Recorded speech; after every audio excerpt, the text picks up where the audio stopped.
ఈ రణరంగం రైతుల చెలో ఢిల్లీ అడుగడుగున ఉద్రిక్తం రణస్థలిగా మారిన శంభు ప్రాంతం ముందుకు కదులుతున్న పంజాబ్ యువ రైతుల దండు బాష్పవాయుతో అడ్డుకుంటున్నటువంటి బలగాలు ఇది దేశంలో పరిస్థితి ఎంత దారుణం అంటే మా మీద పెట్టినటువంటి కేసులు రద్దు చేయండి మాకు గిట్టుబాటు ధర కల్పించండి మీకు రైతుల మీద ప్రేమ ఉంది జై జవాన్ జై కిసాన్ అని మాట్లాడేటువంటి వాళ్ళు ఎవరైనా కూడా ఒక్కసారి ఆలోచించండి మనకు అర్హత ఉందా ఈరోజు జవాన్లు చనిపోతూ ఉంటే జై జవాన్ అని నినదించేటువంటి మనం జవాన్లు చనిపోతూ ఉంటే ఏం చేస్తున్నాం జై కిసాన్ల మీద ఈరోజు విపరీతమైనటువంటి దాడులు చేస్తూ ఉంటే వాళ్ళని రాకుండా అడ్డుకోవడం కోసం ముళ్ళ కంచెలు రోడ్డు మీద ముళ్ళ కంచెలు పెట్టడం ఇనుప చువ్వలు పాతడము వాళ్ళు రాకుండా ఉండడం కోసం వాళ్ళ ట్రాక్టర్లు రాకుండా ఉండడం కోసం వాళ్ళు బాష్పవాయు గోళాలను ప్రకటించడము నీటితోనే వాళ్ళ మీద దాడి చేయడము వాటిని అంటే ఏ రకంగా చూసినా కూడా ఈ దేశ ప్రభుత్వానికి ఈ దేశాన్ని పాలిస్తున్న బీజేపీకి రైతుల మీద ప్రేమ లేదు వీళ్ళు కేవలం ఓట్ల కోసం మాత్రమే రైతుల్ని అడ్డుపెట్టుకుంటున్నారు తప్ప రైతులు ఏం అడుగుతున్నారు వాళ్ళ ఆస్తులు అడుగుతున్నారా అంబానీ ఆస్తులు అడుగుతున్నారా అదానీ ఆస్తులు అడుగుతున్నారా మోడీ ఆస్తులు అడుగుతున్నారా నీరవ్ మోడీని వెనక్కి తీసుకురామంటున్నారా లేదంటే ఏంది లలిత్ మోడీని వెనక్కి తీసుకురామంటున్నా ఈ దేశంలో మొత్తం సర్వనాశనం చేసి లక్షల కోట్ల రూపాయల అవినీతి చేసి ఈ దేశం వదిలేసి వెళ్ళిపోయినటువంటి వాళ్ళని తీసుకొచ్చి మళ్ళా వాళ్ళ డబ్బుల్ని వెనక్కి తీసుకురామంటే అడుగుతున్నారా లేదు కదా ఈరోజు దేశాన్ని సర్వనాశనం చేస్తున్న ఎదువలు దేశాన్ని వదిలేసి వేరే దశలో పోయి లక్ష కోట్ల అవినీతి చేసినా కూడా వాళ్ళ రుణమాఫీ చేస్తున్నటువంటి నరేంద్ర మోడీ ప్రభుత్వము ఈరోజు వీళ్ళకి గిట్టుబాటు ధర ఇవ్వండి అయ్యా మేము పండించిన పంటకు గిట్టుబాటు ధర కావాలని చెప్పేసి అడిగితే వాళ్ళ మీద దాడులు చేస్తారా బాష్పవాయు గోళాలు ఇస్తారా ఇదేనా ఈ దేశానికి మీరు ఇచ్చేటువంటి ఆ స్ఫూర్తి ఏమనంటే మనది హిందూ దేశం అని అంటున్నారు మరి వాళ్ళు హిందువులు కాదా అసలు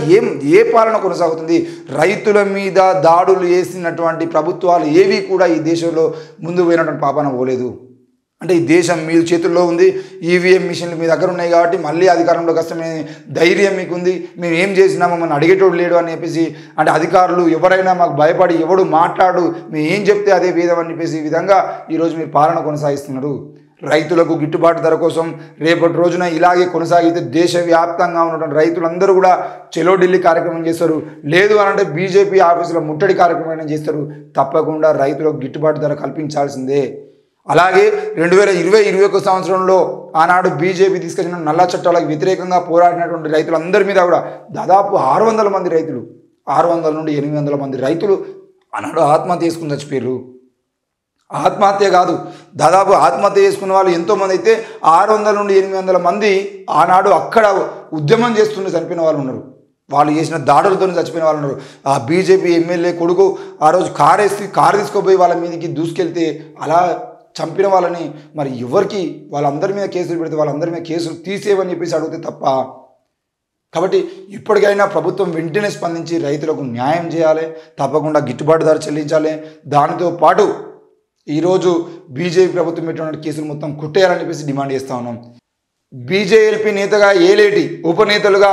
పాయల శంకర్ కాటేపల్లి వెంకటరమణారెడ్డి అధిష్టానం సూచనలతో పేర్లు ప్రకటించిన పార్టీ రాష్ట్ర అధ్యక్షుడు కిషన్ రెడ్డి మొత్తానికైతే బీజేపీ నేతగా ఏలేటిని ఎందుకు పెట్టుకున్నారంటే అసెంబ్లీలో కొద్దిగా గట్టిగా మాట్లాడతారు కదా అని చెప్పేసి మొత్తానికైతే బీజేపీ నేతగా ఏలేటిని పెట్టుకోవడం జరిగింది ఉపనేతలుగా పాయల శంకర్ కాటేపల్లి వెంకటరమణారెడ్డి ఇప్పటి నుండి అసెంబ్లీలో వీళ్ళు బీజేపీ నాయకులుగా అంటే ప్రతిపక్ష నాయకులుగా ఉంటూ ప్రభుత్వాన్ని ఇరికాటం పెట్టేటువంటి ప్రయత్నంలో వాళ్ళు ముందుండేటువంటి ప్రయత్నం చేస్తున్నారు మరి ఏది ఏమైనా కూడా ఇప్పటికీ తెలంగాణ రాష్ట్ర అసెంబ్లీలో కేసీఆర్ వర్సెస్ రేవంత్ రెడ్డి అంటే బీఆర్ఎస్ వర్సెస్ కాంగ్రెస్గానే ఉన్నట్టుంది కానీ ఎంతమంది గెలిచినా ఎన్నిసార్లు గెలిచినా బీజేపీ ప్రశ్నించలేదు ఎందుకనంటే ఒకవేళ బీజేపీ ఏదైనా అంశాన్ని లేవనెత్తి ప్రశ్నిద్దామంటే వాళ్ళకి మెయిన్గా మరి కేంద్రంలో మీ ప్రభుత్వం ఏం చేస్తుందిరా భయ్ అక్కడ అడగకుండా ఇక్కడికి వచ్చి ఏం బిక్తారు మీరు అని చెప్పేసి అంటారని భయంతో వీళ్ళు ఏం మాట్లాడరు మా అంటే రేవంత్ రెడ్డి ఏదైనా ధర్నా ఎత్తునో రేవంత్ రెడ్డి కాళేశ్వరం పోతునో రేవంత్ రెడ్డిని ఏదైనా మాట్లాడుతాం అంటే ఈ 6 గ్యారెంటీల గురించి మాట్లాడతారు కానీ దేశంలో 60 గ్యారెంటీలకు సంబంధించిన విషయంలో 1 కోటి ఉద్యోగాల గురించి మాట్లాడరు నోటు రద్దు గురించి మాట్లాడరు ఆరోగ్యశ్రీ అంటే రైతు బంధు గురించి మాట్లాడరు ఎక్కడ కూడా కేంద్రంలో ఉన్నటువంటి ఏ పథకం గురించి మాట్లాడమన్నా నోరు మూసుకొని కూర్చునేటువంటి పరిస్థితి అసెంబ్లీలో ఉంటుంది కాబట్టి బీజేపీ నేతలుగా ఎవరిని ఎన్నుకున్నా కూడా ఉపయోగం ఏం లేదు వాళ్ళు ఇంకో 10 మంది గెలిచినా కూడా మాట్లాడే హక్కు కోల్పోతారు ఎందుకనంటే ఇక్కడ ఏమైనా మాట్లాడితే మళ్ళీ కేంద్రం గురించి తిస్తే మన దగ్గర సమాధానం ఉండదు కాబట్టి మూసుకొని కూర్చోవాల్సి వస్తుందని చెప్పేసి వాళ్ళ భావాలకు ఉంటుంది